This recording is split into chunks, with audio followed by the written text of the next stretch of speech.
The Immortal Constellation, written by Edith Balogh, translated by Barbara Dunchazy and Edith Simon, read by Edith Simon. Our mission is to give an alternative viewpoint on life in this rapidly evolving moment in time. We feel there are many out there who have been waiting for such a message, which is why we poured our time, energy, and love into this project's manifestation. To aid humanity as well as ourselves in this transformation. To land together in a new, better reality, bathed in the sea of love and eternal unity. If you resonate with this message and would like to support our work, please feel free to share it with your community. Please subscribe, share, and like this video so the YouTube algorithm will suggest it to others interested in this topic. Thank you. Love.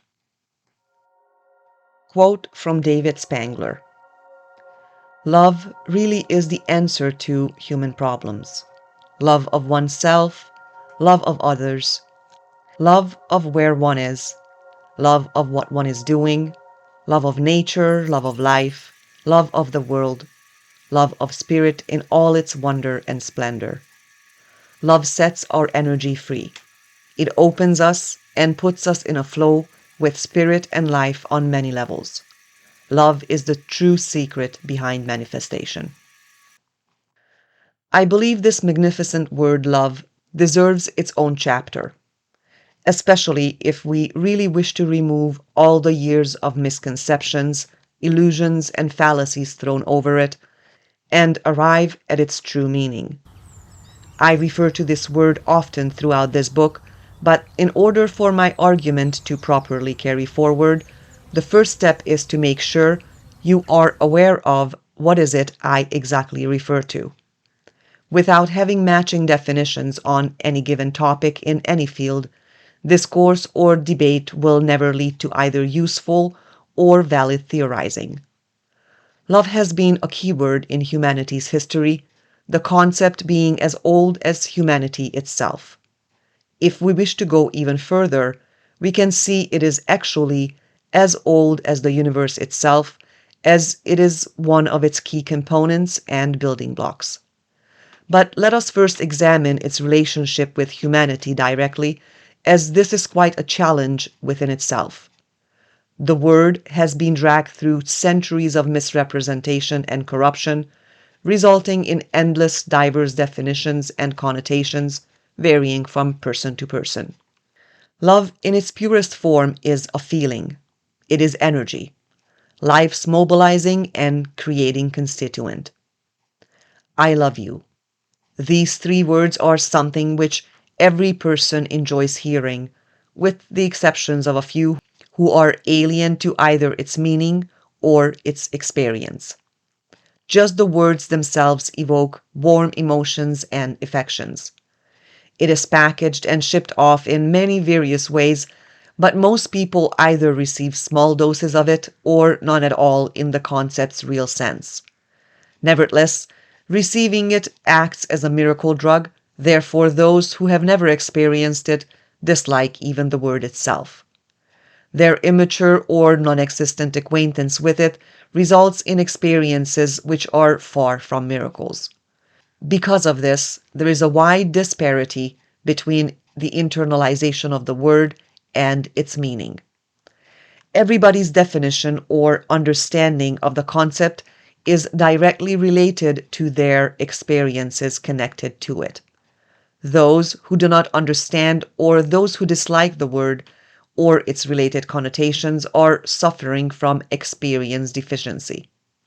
These individuals do not like the word or wish to discuss it. What they do not understand is, what they do not like is actually their own lack of acquaintance with it. They are suffering from the scarcity or inadequacy of love in their own lives. Love takes a very high priority on the scale of fundamental human needs, so much so that our lives are directly dependent on it. I understand this may come off as a cliché or even simply irrational to some, but until one does not understand the true meaning of this word, will not be able to understand the world or their own self. So, what does this enigmatic word really allude to? As we have seen so far, love has as many meanings as there are people.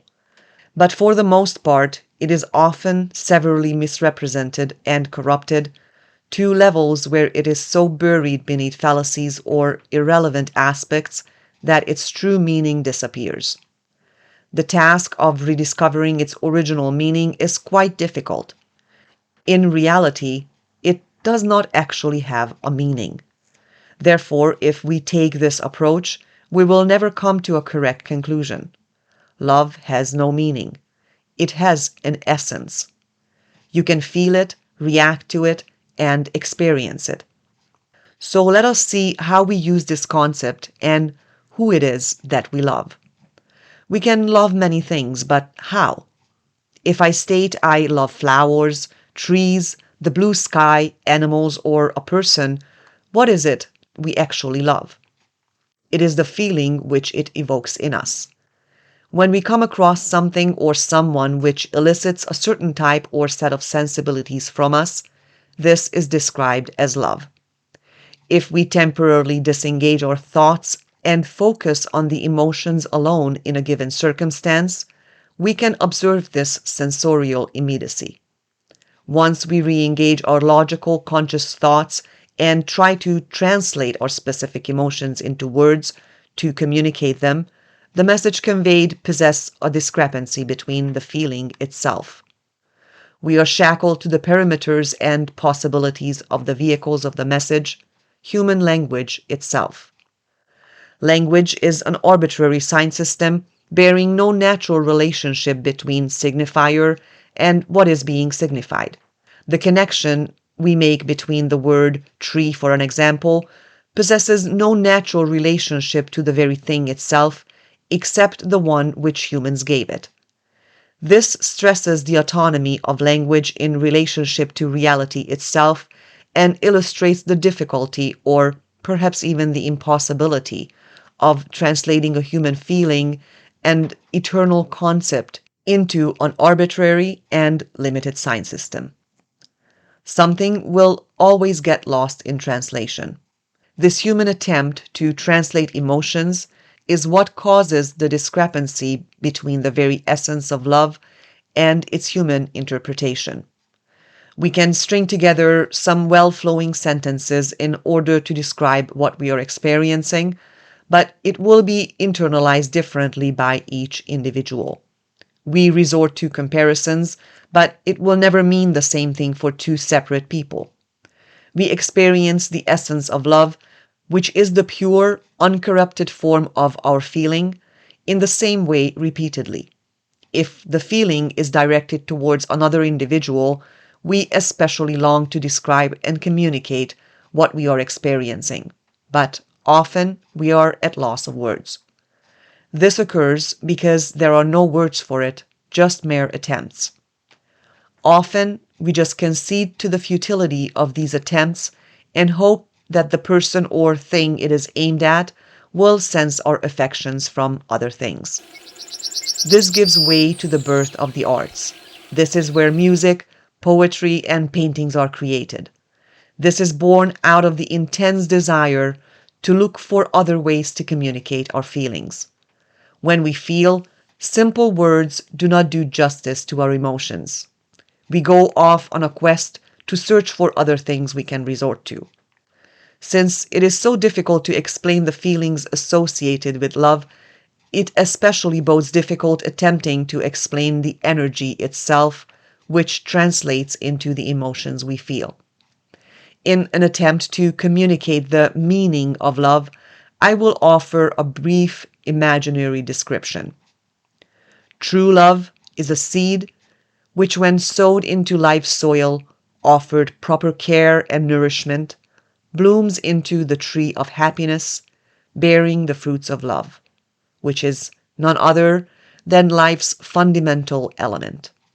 It is energy of the kind which, when disseminated towards everything and everyone, interwoven in our true being, we experience true ecstasy. Careful attention is necessary to this. Put simply, behind the word love lies the coalescing and joining force of life, which is the conscious collective awareness. An energy which is a necessary condition and stipulation for the preservation of harmonious, united, and collective cooperation, ultimately life itself. When we are touched by love, the feeling itself remains fixed but fluctuates in intensity. Like all other feelings, it is energy. The type of energy which grows within us, but it's radiated outwards and is the cementing element which holds us together. This energy supplies us with life so that our cells and their fundamental components, down to the smallest parts, are able to remain in unity. All elemental units, previous to becoming matter, has this code embedded in them, which allows them to form into matter and become life. It is present in every cell of the universe, down to its smallest constituent, and it is its coalescing energy, which can also be understood as collective awareness. Collective awareness and love are interchangeable concepts and can only exist within relation to one another. Everything functions by this code until a given unit does not rupture this codependent congruence to function as a conforming piece with its counterparts. It does not matter on what level, shape, or form this process takes place. The atoms, molecules, cells, an organism, the body, the family, a community, a city, a nation, or all of nature. This collective agreement remains as long as the individual units all function together in harmony. It continues to grow, evolve, advance, and flourish, in other words, live. If for whatever reason they cease to cooperate, they cease to flourish and the entire process reverses and the entity begins to fall apart. The entity falls apart, which from a human perspective signifies death. It breaks down into its individual elements and it will restart the process again in a different form. This is why love is necessary. To realize and be aware that I myself, just as all other things, are part of a larger unit.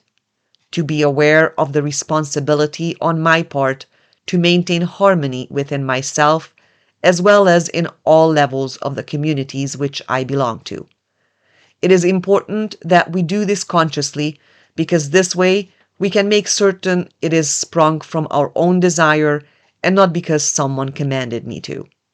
This way, I'm aware that the life of the community depends on me, just as my own life depends on of the communities. I exist in a unity. In unity and love, not alone. The knowledge of the collective awareness gives the feeling and energy which results in the continuation of life. To truly sense and appreciate life, it must be understood through the experience of love. Self-love. Is the collective awareness within our own selves functioning properly? Are we working together with the unit of our own bodies? Are we helping to maintain the harmony within ourselves? Are we conscious and aware of our negative thoughts and the feelings which they evoke in us? These kinds of emotional conflicts start up certain processes in our bodies which deliberately deteriorates our own body's units, causing them to fall apart and begin the reconfiguration process we mentioned previously. When we are immersed in emotional conflict for a significant period of time, by it we create a self-induced sickness which brings about our death. Of course, as I stated previously, these concepts of sickness and death can only be understood from a human perspective. From evolution or life's point of view, this is only a process of rearrangement. Are we living in a way which aids the unit of our body? Do we do everything within our capability to offer the optimum conditions within which allows our body's cells to function in unity? Do we make certain of familiarizing ourselves with the best possible knowledge of what should be done to maintain the betterment of our bodies? Do we spend enough time or spend any time at all to grasp what a miracle life actually is. What a wonderful and priceless opportunity it is to be able to live at all. Do I appreciate this? Have I given any thought to the question whether there exists anything more important than life itself? Have I discovered within myself the child who craves attention, affection, approval and praise, geniality, and most importantly, love? And can I love him or her? Can I love my inner being, the unit of my body, the same way as I would my child? All spiritual leaders proclaim that before any change or betterment is possible, the first and foremost step is to love ourselves. Do we love ourselves? Unfortunately, most of the time, the answer is no. If we really did so, to the fullest possible extent, we would not commit so many deeds which result in harming ourselves. I do not believe we are actually aware what loving ourselves really means, or how should we go about doing so. Next, I will pose a few questions which I would like you to think about. In general, if we love someone, are our efforts focused on hurting and using them?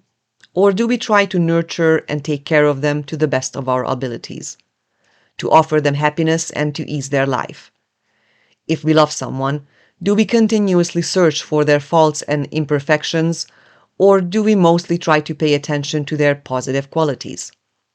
If we love someone, are we always unhappy with them because they are not good enough? Or do we do our best to praise and appreciate them and their efforts just the way they are? I believe that the consensus would lay with the latter half of these questions. That when we love someone, our efforts lie in focusing on their positive qualities. When we love someone, we approach them with altruistic and empathic tendencies, with the desire to better their life and offer them happiness. These are the essential desires which are evoked by when loving someone. So, if this is the case, why are we not able to be the same with ourselves? One reaction to this question could be denial or disagreement, proclaiming, I don't do that to myself. Use or hurt myself, there would be no point to that.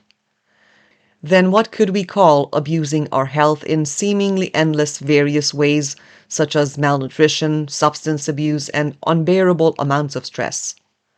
What is even more important to familiarize ourselves with is our mind, its belief systems, and ways of thinking. This is crucial in attaining control over how it's shaped. This is the most important aspect, as it significantly influences the way we relate and react to our surroundings. This determines everything in our lives, including our body's biological processes. If we do not take notice of these issues, regarding them as insignificant or unimportant, then we can concede to not loving ourselves. Until we do not care about ourselves or our body's entity, we are being irresponsible and acting in a life-opposing manner. That is not love. If we act this way towards ourselves, how could we expect to act any better towards others? This behavior is carried out unconsciously. It is irrelevant what the original reason is, what our attempts are to deceive ourselves in order to justify or explain. The end result is always the same. The true reason is our irresponsible and indifferent approach because we are not conscious enough, and the result is always an attempt against our own life. To continue on this train of thoughts, let's discuss two infamous aspects of life right now we know all too well: stress and depression. Pressures extended onto individuals resulting in these two states can significantly harm our health, relationships, careers, and everything in between which our lives consist of. When looking for a solution to these issues, the important thing is not to give up when faced with failure, but to be persistent and unyielding until reaching it. When I am referring to a solution, I do not mean make a trip to your nearest medical professional who will happily fill out a prescription for antidepressants. That is not a solution. Depression and stress are not illnesses of the body, but of the mind. They are spiritual rather than physical. They are an indication of the imbalance of our feelings and our emotional conflicts. Problems of this nature will never be fixed with easily prescribed medication. The outlook that pharmaceuticals and minimal effort will eradicate a problem of this nature is fed and only survives through ignorance and naivety. All a medical professional is able to assist you with is to offer you a few pieces of straightforward advice regarding your lifestyle. They do not possess the means or the time to familiarize themselves with each intimate detail of the patient's life and map out their lifestyle in order to offer them assistance. However, this would be the only possible way to really help them, and they definitely do not possess the means to make the necessary changes. No one can believe, think, feel, or make choices for another person. For that, they would have to live your life. If we want to be balanced, healthy, genuinely happy, there is no other options but to learn how to really and properly lead our lives. We can always ask for help, opinions, or support, but we have to really want it and really do it. Distractions and substitutions which we resort to in a helpless frenzy to escape our problems causes us to slowly learn that their solution does not easily come to us. Such temporary solutions only work to take our mind off of the actual problem for a short period of time and are far from enough. I could list off mental problems and illnesses, their roots, and the spiritual and emotional conflicts arising from them enough to fill this book from cover to cover. But this task would be unnecessary as the specifics are not the point. These illnesses are manifestations of a much larger and deeper issue. The roots of them almost always spring from the same place, that we are not aware how to genuinely love ourselves. We are not appreciative and aware of the worth of our own life and that of life in general. Because of this, our priorities are far from being in proper order. They have been inverted and corrupted, and from this we have lost sight of what is really important: how to love ourselves. Until we do not attempt to take even the basic initiatives for the betterment of our own lives, this is not love, but complete disregard of our responsibility. The manifestations of love. It is crucial to reach a better understanding of what love really means, how collective existence functions, and why their relation is the fundamental component of life. We also know it is crucial to love ourselves and to live in harmony within our own bodies as units if we wish to remain on life's side, as well as to love others, including other people, animals, any organism or entity as a whole. Love can always be understood as a collective awareness which inspires us to function together in peace and unity. If we pay attention, we can sense this oneness we possess in relation to everything else, because our own cells, which our bodies are composed of, can be extended out to everything else in the universe. This is possible because everything is energy. All matter is energy. In this sense, my body cannot be anything else but energy, as well as all else the universe constitutes of. The point is that everything begins and originates from the same energy field. Scientists refer to this as the quantum field. Of course, to picture what this field even means or resembles, we can only rely on the limitless potentials of our imagination. That to me means that we are all in relation to everything else, and we create one great unity. This cosmic energy can be described as a wavelength, as a vibe. Its manifestation into matter can be understood as merely this energy's physical extension. In other words, there is a greater whole which can be then broken down from the top into smaller units. I myself, as well as each of us individuals, can be understood as a diminutive component of that whole, which we can again build from the bottom up into a greater entity, to group, to community, and so forth. In a sense, we are all related to one another. Ultimately, love is selfless concern, altruism in its purest form, to help who and what we love and be present and active in the betterment of their experiences. From this approach, we can deduce that love is a certain way of behaving. It is a feeling or energy which inspires us and manifests itself in our actions. Where we make the mistake is that our consciousness is not awake or elevated enough to allow this energy of love to freely flow. We should not close off our own selves from the unity we are part of. We isolate ourselves from the strength of this unity and from inhibiting the harmonious functioning of the greater whole, and consequently of the harmonious functioning of ourselves. In layman terms, we should always push ourselves above and beyond our own potential capabilities, and thus the potential of the greater whole. But in the interest of ourselves and that of our surroundings, to assist the collective functioning of the unity and to refrain from harming it. Pay special attention not to harm or play a role in its detriment.